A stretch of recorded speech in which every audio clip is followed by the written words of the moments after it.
What's up, everybody? Welcome to another Theological Sidebars. Here we go. I'm going to do something a little bit different today. Our passage on Sunday talks about how the people were offended by Jesus. If you just want to read the text, it talks about how Jesus went into the synagogue, and it says that really they had heard him and they'd seen everything that he had done.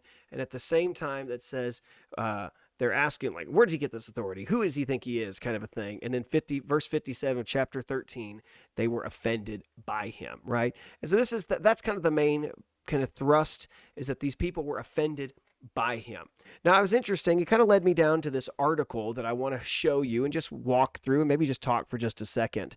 There's this article that I found from Barna. And this is 6 reasons young Christians leave church. I found this one in my kind of, as I was studying, just looking at some of the illustrations of like ways that people are offended and ways that people will want to leave the faith. And so here is some of the reasons I found, right? So a couple things to know. They said that this is research that was from from young Christians. These were 6 themes. They couldn't really peg this one main reasons people are leaving, but they said this is like why 3 out of every 5 young Christians. That's scary, by the way. Disconnect either permanently or for an extended period of time from church life. All right, so let's look at them and see if there's anything that I think is there to it or not. Maybe something, maybe a word or two, and then we'll finish up.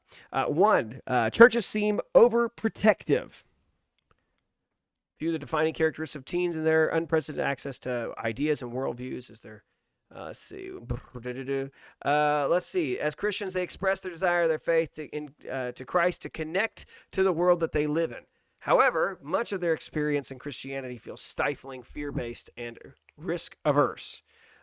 Christians demonize everything outside the church. I don't know what church you're going to. How about this? Other perceptions, our church is ignoring the problems of the real world. Like, I don't know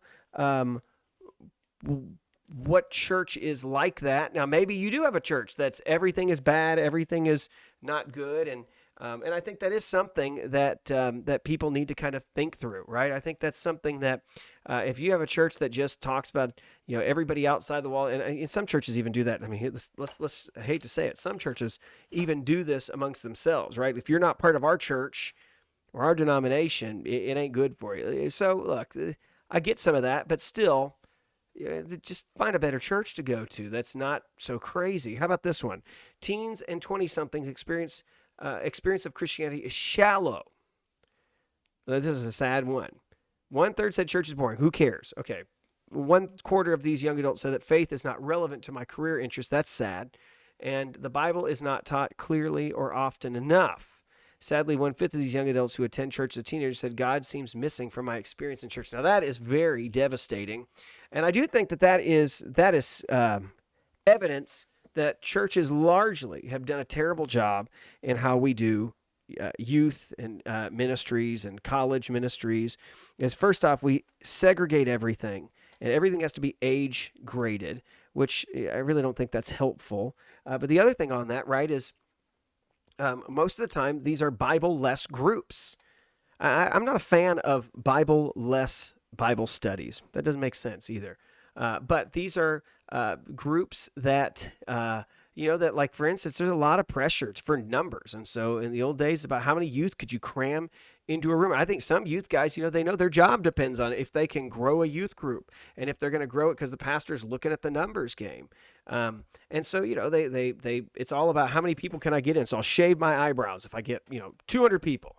Maybe I should start doing that with this YouTube channel. If we will just get this many, I will do something like shave my head. No, we won't do that. But that's what happens. And so people don't really do Bible. They don't really teach it because they say, people don't need to hear this. They're too young to hear these things. They're not going to, they find it boring. Like, no, you're not teaching them what they need to hear. They're getting so many other crazy things and worldviews off of TikTok, and that's who's discipling them, and the church isn't even discipling, and the parents aren't discipling. That's something that needs to change. All right, let's keep moving.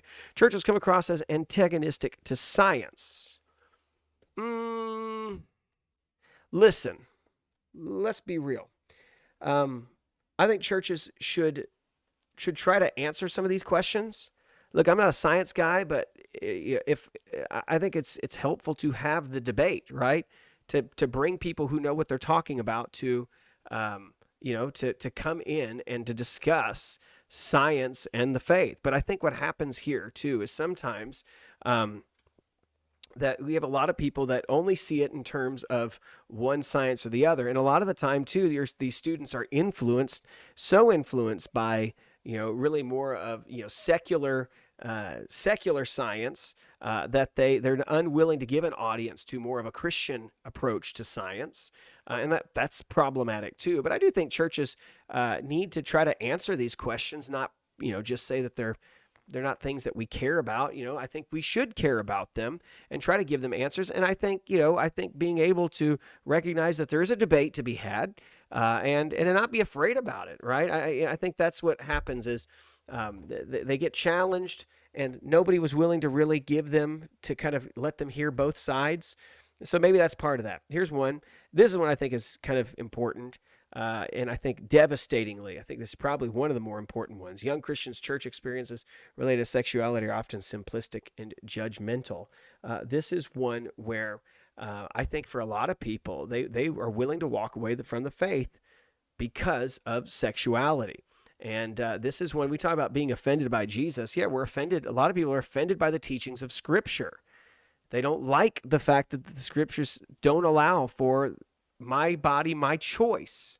I know, it's a tough thing to submit your whole self to Christ and to say, my life is yours. I will abide by your morality, by your standards, not my own.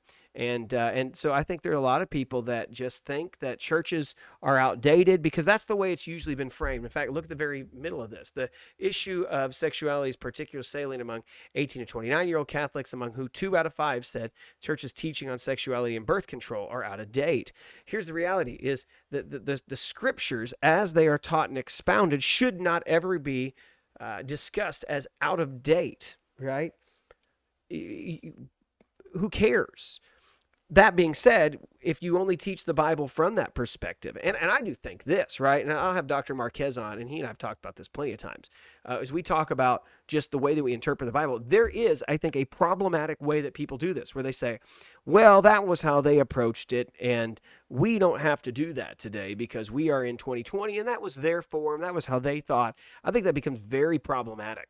If you're going to say that we try to write off things that Paul said or Jesus said or any of the apostles said because they're cultural to that time, I can understand where some of the thinking leads to, right? Where you start to say, yeah, well, even those things, we're in 2020 too, and that's not for us anymore. Problematic right off the bat. I think we need a lot more of a consistent approach to how you read the Bible, and it's not something you just toss out because it's what year it is, right? All right, let's kind of finish this up. We got to get through this. They wrestle with the exclusive nature of Christianity. Okay, hate to break it to everybody, right? If you're listening to this, but guys, Jesus does not allow for anything but exclusivity, right? Look at what he says right here. First off, people bothered by, that Christianity is exclusive and narrow. Jesus says, enter the narrow gate. The gate is wide and the road that's broad that leads to destruction. There are many who walk through it. How narrow is the gate and difficult the road that leads to life, and few find it. That's important. Here's the next one. Not everyone who says to me, Lord, Lord, will enter the kingdom of heaven, but only the one who does the will of my Father in heaven. On that day, many will say to me, Lord, Lord, didn't we prophesy in your name, drive out demons in your name, and do many miracles in your name? Then I'll announce them, I never knew you. Depart from me, you lawbreakers. Here's what's fascinating about that passage. Jesus sees himself as the one at the end of the road, letting people in or out, right? Well, in and kicking people out, right? He's going to kick people out or he's going to let people in. It all comes down to him. That's it. And so that's fascinating. And so we need to realize there are no other ways. There's no other way except through him. And that's what Jesus teaches. And so when people have a problem with that, it's because they don't really know who Jesus is. Because to be Christian is to understand that and to claim that and to cling to that. Otherwise, why in the world are we Christian? What difference does it make? If it's not exclusive and it's all do your own thing, then why do this? Why not do something more fun? Make it up as you want to go and live however you want to live, because it's wrong, and you know that. Deal with the words of Jesus. Jesus is very serious in what he says, right? And all will be judged based on how they interact with his. All right, let's finish this article up. Church feels unfriendly to those who doubt. Now, I don't know about how your church is, but maybe there is some aspect of this, right? Some perceptions in regard to not being able to ask the most pressing life questions in church. I don't know. Having significant intellectual doubts about my faith. And in a related theme of how churches struggle to help young adults who feel marginalized, about 1 out of every 6 young adults with a Christian background says their faith does not help with depression or emotional problems they experience. Look, I don't know the answer on some of that. I feel like part of teaching the Bible well and wanting to take on the hard questions should alleviate some of that, right? If you have real doubts, then let's deal with it. John had doubts towards the end of his life as he's trying to figure out if Jesus was the one. So people are going to as well.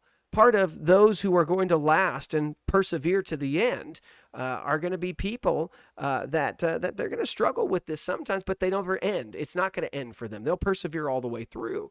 And so we should be willing to walk through with doubts. But that necessitates that the Christians in the church should be mature enough to deal with the fact that, yes, people doubt, but also should be mature enough to know their scriptures to be able to walk alongside those people.